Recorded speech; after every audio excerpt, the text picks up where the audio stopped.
Welcome everyone! Bit of a contrast compared to my usual content of this channel, as today I have some really cool and not often seen power cruiser up for review. I bet some of you weren't even aware of its existence, therefore let's just jump right into it. Suzuki GV1200 Madura is what this video is all about. Before we start with this amazingly rare Suzuki, it's probably worth to mention what the cruiser market used to look like in mid-80s.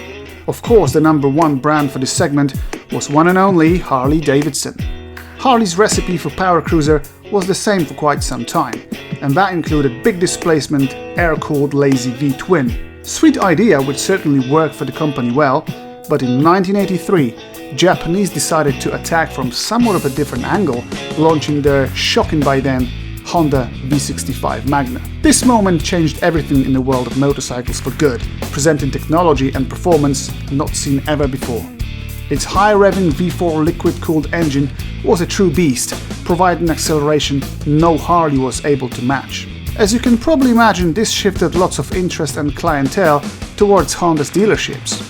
Seeing this rapid growth of interest, Suzuki didn't wait long before making a decision to create their own iteration of a muscle cruiser.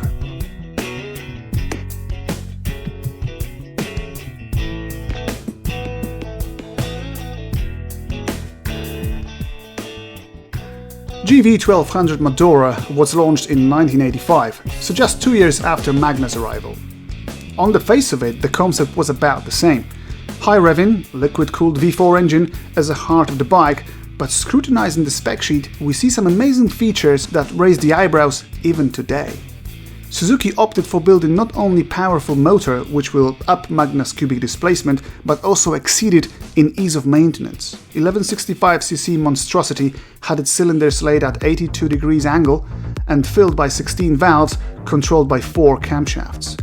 Best part of it is that the valve lash is set by hydraulic adjusters, meaning that the clearance is controlled automatically, taking the huge burden off the owner's chest. Let's be honest about it, setting 16 valve clearances on a V4 motor ain't pleasant at all, and Suzuki made it wonderfully simple to work on this engine by investing their money and time in this very clever system. Ingenuity doesn't end here though. Power is transmitted to the tarmac by sturdy shaft drive, and again, same as above, it's all about this low maintenance. Engine really is a focal point of this bike. Twin swirl combustion chambers provide efficient burning at all RPM, and fairly short stroke crankshaft allows free and happy revving up to almost 10,000, and that's in a cruiser. Just for comparison, imagine that the Super Sport GSXR 1100 uses crankshaft with 60mm stroke. Transmission has 5 gears and overdrive, which effectively makes it a 6-speed transmission. All of the above make for one hell of a lot of riding experience. You look at this bike and you think, okay, this will be slow. But you open that throttle and it becomes clear that Suzuki were serious about their claims.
In terms of rider's comfort, you couldn't ask for more. It is what the cruiser riders are used to.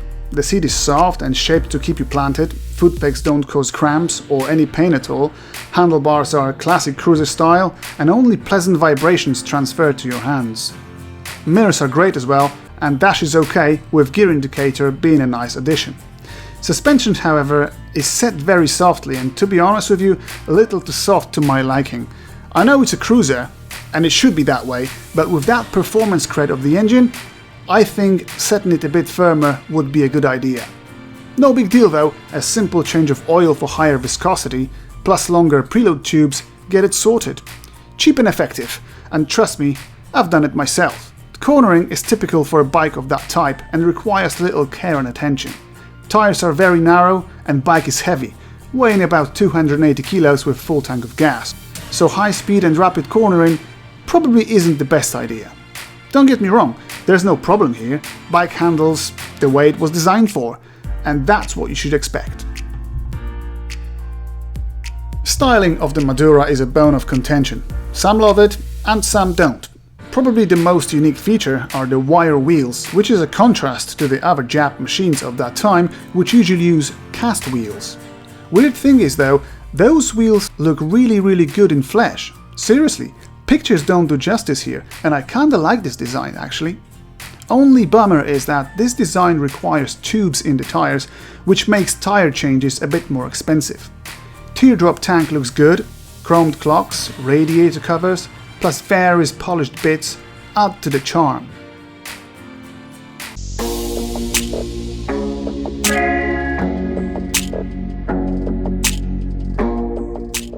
Instead of classic twin rear shocks, Suzuki mounted one central absorber equipped with remote preload adjustment. Killer feature for 1985. Really makes life so much easier. Some decent array of equipment is available on the 1200 Madura. Bike comes with the center stand as a standard and has a small backrest for the passenger, which works so good during the rocket accelerations. Steering lock, gear indicator, coolant temperature gauge, and speedo both in miles and kilometers per hour. I already mentioned remote shock preload adjuster, so now I will go to my favorite feature, which is self-cancelling turn signals. Yes, you hear me right, just click on the turn signal, make a turn and forget about it. The bike will switch it off for you. Simply brilliant. Why all bikes don't have it? Just beyond me. Shaft drive, low maintenance engine, and what else would you want? Well, there are some things Suzuki could have done better. I'll start from the small fuel tank, having only 13 liters of gas. For a motor of that size, this means refueling every 110, maybe 120 miles, and that's when you ride somewhat steadily. Some adjustments of the forks would do well here. Maintenance of the wheels will definitely be a pain in the butt and take a lot of time. My biggest gripe though is front brakes. Those calipers have one piston and have been taken from Suzuki GV1200. That's a learner's bikes with 17 horsepower. Seriously, I just don't know what were they thinking. I'd appreciate some additional storage under the seat because there's pretty much none there. I'd also appreciate some highway pegs, but of course you can put them on yourself. Finally, there's the exhaust note, which on stock pipes is somewhat quiet. Few little holes drilled in the exhaust really brought the noise up to par. This V4 really sounds great on good pipes.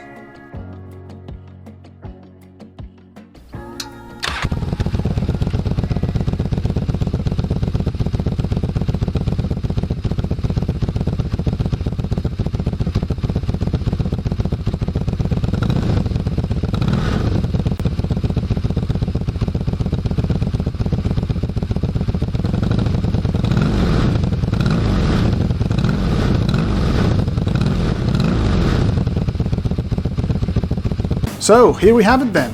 Super rare V4 performance cruiser from the 80s. Built for only 2 years, in low numbers, it's fast, reliable, easy to live with, it's comfortable. It's not perfect, but then again, which bike is?